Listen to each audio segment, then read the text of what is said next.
Hello class. So welcome back. आज है 28 सितंबर और आज आपके साथ स्टार्ट करेंगे 28 सितंबर के करंट अफेयर्स। और वीडियो को एंड तक प्लीज़ ज़रूर देखो क्योंकि एंड में आपसे कुछ वन लाइनर्स और एमसीक्यूज डिस्कस किए हैं और उनका जवाब जो है आप मुझे कमेंट सेक्शन में बताओ। ठीक है, क्विज आपके लिए प्रिपेयर करी जाती है तो वीडियो को प्लीज़ एंड तक ज़रूर देखें। ठीक है, सो बढ़ते हैं सबसे पहली न्यूज़ की तरफ जो आज की है। तो बहुत ही अच्छी न्यूज़ है। यहाँ पर एक अवार्ड की बात करी गई है। दादा साहिब फाल्के अवार्ड के जो विनर हैं इस बारी के, वो आशा पारेख को दिया जा रहा है दादा साहिब फाल्के अवार्ड्स। अब देखो इनको जो है 2020 में जो है नवाजा गया था दादा साहिब फाल्के अवार्ड से। और इन्होंने, अगर मैं बात करूँ आशा पारेख की, तो इन्होंने अपनी जो पहली डेब्यू मूवी थी वो कौन सी दी थी, दिल दे के देखो, इन 1959। ठीक है, और इसी के साथ जो दादा साहिब फाल्के अवार्ड था, ये इंडिया का हाईएस्ट अवार्ड दिया जाता है सिनेमा के लिए। ठीक है, सिनेमा फील्ड में जो है हाईएस्ट अवार्ड दादा साहिब फाल्के अवार्ड दिया जाता है। और 2019 में रजनीकांत को जो है ये अवार्ड से नवाजा गया था। तो आपसे कोई क्वेश्चन पूछ रहा है कि दादा साहिब फाल्के अवार्ड्स किससे रिलेटेड है, तो इंडियन सिनेमा से रिलेटेड है एंड हाईएस्ट अवार्ड जो है वो दिया जाता है। आगे बढ़ते हैं, अगली जो न्यूज़ है, तो यहाँ पर एक ऐप के बारे में बात हुई है जिसका नाम है जलदूत ऐप।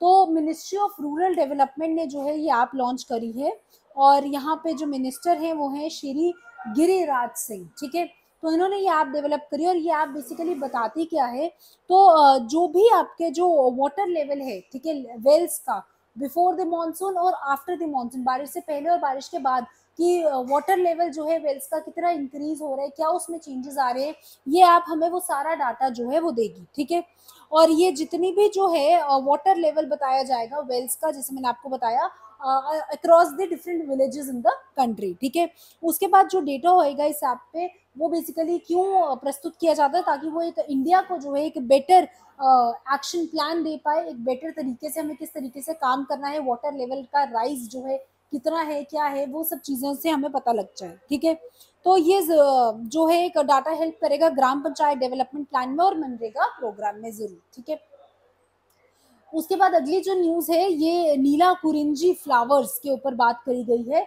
ये पर्पल कलर के और ब्लू कलर के जो फ्लावर्स हैं, ये अब 12 साल के बाद जो है ये ब्लूम करे गए हैं। ये देखे गए हैं कहाँ पर, तो ये आपके वेस्टर्न घाट्स में जो है आपको देखने को मिलते हैं। ठीक है, सो पर्पल ब्लू कलर के फ्लावर्स हैं जो वेस्टर्न घाट्स में हमें देखने को मिलते हैं।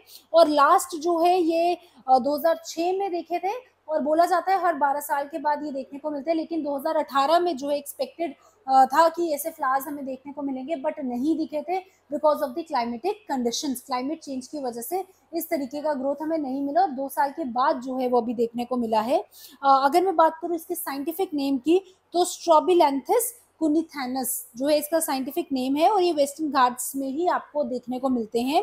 एक और इम्पॉर्टेंट यहाँ पर बात क्या है कि वेस्टर्न घाट्स में आपको जो नीलगिरी माउंटेन है, ठीक है, नीलगिरी हिल्स है, उसका जो नाम है वो भी इन्हीं फ्लावर से डिराइव हुआ है, नीला कुरिंजी। ठीक है, और यहाँ पर जो नीला कुरिंजी है, ये जो नाम पड़ा है, ये बेसिकली ये कुंथी रिवर से जो है इसका नाम इसको डिराइव किया गया है, दिया गया है। तो ये भी इंपॉर्टेंट न्यूज़ है। उसके अलावा मैं बात करूँ, इराविकुलम नेशनल पार्क जो है, जो कि आपको कहाँ देखने को मिलता है, अगेन आपको वेस्टर्न घाट्स में देखने को मिलेगा। वहाँ पर जो है नीला कुरिंजी फ्लावर्स का ब्लूमिंग हमें देखने को मिलती है, उनकी जो हमें प्रोडक्शन देखने को मिलेगी। ठीक है, उसके अलावा एक और इम्पॉर्टेंट न्यूज़ क्या है कि नीला कुरिंजी जो फ्लावर्स हैं, ये पालियन ट्राइब जो है मोस्टली यूज़ करती थी। ये तमिलनाडु की ट्राइब है। अब यहाँ से आर्ट एंड कल्चर से भी क्वेश्चन बन जाता है कि पालियन ट्राइब कहाँ से बिलोंग करती है, तो ये तमिलनाडु को बिलोंग करती है। और ये बेसिकली ये ट्राइब जो है इस तरीके के फ्लावर्स को यूज़ करती थी ताकि एज कैलकुलेट करने में, क्योंकि इतना पता था कि 12 साल के बाद जो है ये इनका ग्रोथ होता है, तो ये एज कैलकुलेट करने में इसको यूज़ करती थी। ऑल्सो ये जो फ्लावर्स हैं ये एक सुप्रीम टेस्ट बताते हैं और इनका सुप्रीम न्यूट्रिशन होता है, हनी प्रोडक्शन में भी इनका बहुत अच्छा काम आता है। ठीक है, तो ये थोड़ा सा इंपॉर्टेंट न्यूज़ था। वेस्टर्न घाट्स के ऊपर न्यूज़ है, नीला कुरिंजी फ्लावर्स के ऊपर न्यूज़ है। हमें थोड़ा सा पता होना चाहिए। इसके बाद मैं आगे बात करूँ तो वेस्टर्न घाट्स का लोकेशन देख लेते हैं। ये एरिया आपको वेस्टर्न घाट्स में देखने को मिलेगा, ठीक है। तो ये आपके वेस्टर्न घाट्स हैं, ये आपके ईस्टर्न घाट्स आपको देखने को मिलते हैं। ये आपका छोटा नागपुर प्लेटो है, यहीं पर आपको सुंदरबंस देखने को मिलेंगे। थार डेजर्ट आपको यहाँ राजस्थान में देखने को मिलेगा, यहीं पर अरावली हिल्स है, और विंध्यान रेंज और सतपुरा रेंज भी आपको यहीं पर देखने को मिलती है। तो आप यहाँ पर इस मैप मैंने लगाया हुआ है, आप इसको एक बार ही देख सकते हो। और ये है आपका नीलगिरी हिल्स, जो एग्जैक्ट हमें बोला यहीं से जो है नीलकुरिंजी फ्लावर्स को नाम पड़ा है, नीलगिरी को नाम पड़ा है इस फ्लावर्स की वजह से, ठीक है। उसके बाद आगे बढ़ूं तो अगला देखो यहाँ पर भी मैंने मैप लगाया, आप एग्जैक्ट लोकेशन यहाँ पे देख सकते हो, ठीक है। आगे बढ़ते हैं। अगली जो न्यूज है असम गवर्नमेंट के ऊपर न्यूज है। तो असम गवर्नमेंट ने अभी एक अवार्ड यूनिकॉर्न मेमोरियल जो है वो लॉन्च किया है, जहां पर इन्होंने जो ये अवार्ड तैयार किया है, अगर मैं आपको एग्जैक्ट पिक्चर दिखाऊं तो आपको इस तरीके से दिखेगा, ओके।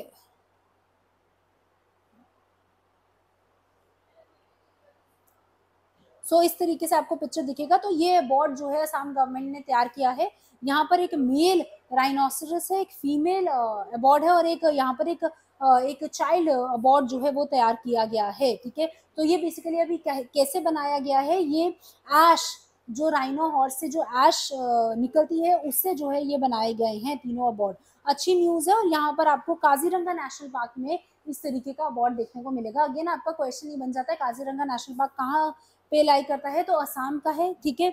उसके अलावा यहाँ पर 3 राइनोसरस फिगर्स हैं, जिससे मैंने आपको बताया अडल्ट मेल है, फीमेल है, और जो एक राइनोसरस क्लब है जो आपको देखने को मिलेगा। तो 3 स्टैचूज हैं जो हमें काजीरंगा नेशनल पार्क में देखने को मिले हैं। उसके अलावा आगे बढ़ते हैं। तो अगली जो न्यूज है प्रेसिडेंट के ऊपर न्यूज है हमारी। तो द्रौपदी मुर्मू आपको पता ही है, जैसे अभी इस साल जो प्रेसिडेंट अभी बने हैं, इन्होंने अभी एक इनॉग्रेट किया है इंटीग्रेटेड साइरोजेनिक इंजन मैन्युफैक्चरिंग फैसिलिटी, कहाँ पर, बेंगलुरु में। तो इंटीग्रेटेड साइरोजेनिक जो इंजन है, ये बेसिकली इसका मैन्युफैक्चरिंग प्लांट जो है इन्होंने अभी स्टैब्लिश किया है।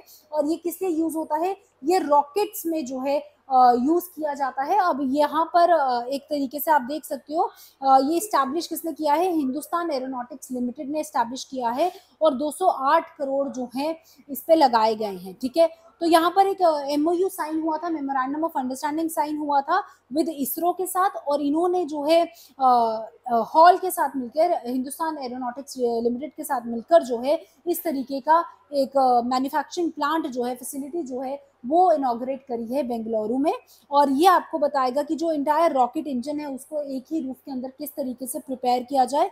सेल्फ रिलायंस जो है कि हम खुद अपने जो हाई रॉकेट इंजन है, हाई थ्रस्ट रॉकेट इंजन है, उसको खुद कैसे मैन्युफैक्चर करना है, उस पर एक बहुत अच्छा स्टेप जो है वो लिया गया है, ठीक है।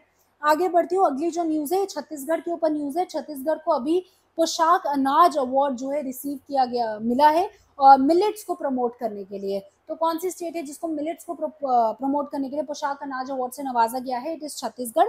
तो छत्तीसगढ़ को जो है इस अवार्ड से नवाजा गया, कहाँ पर, हैदराबाद में, ठीक है। तो ये एक बहुत अच्छी न्यूज है। यहाँ पर जो कल्टीवेशन है कोडो, कुटकी और रागी की स्टेट में, उसको भी बहुत अच्छे तरीके से अप्रिशिएट किया गया है। तो इसके बाद देखो यार, आ जाते हैं वन लाइनर्स। वन लाइनर्स का अब आप मुझे ये जवाब दोगे क्या है, ये क्या बताते हैं। तो which ministry has launch Jaldoot app on September 27, 2022। Answer बताओ जल्दी से कमेंट सेक्शन में, ठीक है। क्या वो मिनिस्ट्री ऑफ जल शक्ति है, क्या वो मिनिस्ट्री ऑफ रूरल डेवलपमेंट है, क्या वो ट्राइबल अफेयर्स है, या क्या वो विमेन एंड चाइल्ड डेवलपमेंट है। अभी हमने डिस्कस किया, जल्दी से आंसर बताएं। वर्ल्ड टूरिज्म डे कब सेलिब्रेट होता है, कल डिस्कस किया था, मुझे आंसर इसका कमेंट सेक्शन में बताएंगे। ऑन सितंबर 27 किसको जो है 52nd दादा साहिब फाल्के अवार्ड से नवाजा गया है। तो क्या वो आशा पारेख है, क्या वो रजनीकांत है, क्या वो देविका रानी है, क्या वो अंजलि अरोड़ा है। आंसर बताएं प्लीज कमेंट सेक्शन में। उसके अलावा पर्पल ब्लू कलर फ्लावर्स जो है वेस्टर्न घाट्स में ब्लूम कर रहे हैं, ये एक ही बारी ब्लूम करते हैं 12 सालों में। तो इस फ्लावर का नाम क्या है, तो इस फ्लावर का नाम है नील कारुंजी, नीला कारुंजी, कुरिंजी, सॉरी, ठीक है। तो ये मैंने आपको आंसर दे दिया है, बाकी के आंसर्स आप मुझे बताओ। अगला जो है question, which state has built a monument named abode of the unicorn. तो abode of the unicorn monument कौन से स्टेट ने अभी बनाया है, आंसर बताओ कहाँ पर बनाया है। एक नेशनल पार्क है, वो भी अभी मैंने डिस्कस किया। तो जल्दी से आंसर बताएंगे कमेंट सेक्शन में, जल्दी से आंसर लिखें। उसके अलावा किसने जो है फर्स्ट क्वीन एलिजाबेथ 2 अवार्ड जो है अभी जीता है, ये कल मैंने डिस्कस किया था। जल्दी से आंसर बताओ, मैं देखूंगी कितना आपको रिवाइज हो रही हैं पुरानी चीजें, ठीक है। तो यार जल्दी जल्दी आंसर्स बताओ, जल्दी से कमेंट सेक्शन में मुझे इसके डिटेल्ड आंसर्स आप बताएंगे। अच्छा, विच state has recently given the पोशाक अनाज अवार्ड, तो ये मैं आपको बता देती हूँ कौन सी स्टेट है, छत्तीसगढ़, ठीक है। तो ये थे आपके आज के वन लाइनर्स। आंसर्स आप मुझे बताएं प्लीज कमेंट सेक्शन में, अच्छा रिस्पांस आपका देखने को मिलेगा मुझे इस तरीके से। तो आई होप एक अच्छा आप मुझे एक फीडबैक दे सकते हैं, ठीक है। सो आज के करंट अफेयर्स इतने ही हैं, इतने ही रखते हैं। मिलती हूँ तुमसे कल की क्लास में। तो कल हम 29 सितंबर है, 29 सितंबर के करंट अफेयर्स कल हम डिस्कस करेंगे। Thank you so much.